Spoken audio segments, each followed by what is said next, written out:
今天我的生态鸟笼里又添了好东西，有好多粉丝提出可以养蚯蚓，听说蚯蚓吃腐物，净化土质和植物的任务就交给他了。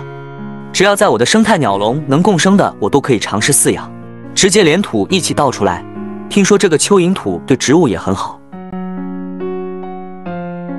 我怕鸟会吃掉，盖了点苔藓。每次鸟笼有一点点变化，小鸟们都会过来一探究竟。我的鸟笼到现在已经有20天没有清理了，到现在是真的一点味道都没有。对了，有大自然的味道。我发现小鸟在吃蚯蚓土，不知道里面是不是有它们所需的营养物质。还有好多人要教程，我打算下次做个大点的，更美观的，下次会拍教程，大家不要着急。想跟我一起做这个鸟笼的，可以先关注我看后续。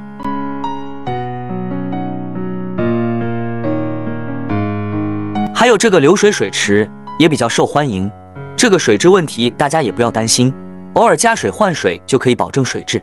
下次我打算放几条小鱼，如果影响小鱼生存，大家再来质疑水质。谢谢大家的喜欢，我会努力更新的。下面大家一起欣赏珍珠鸟吧。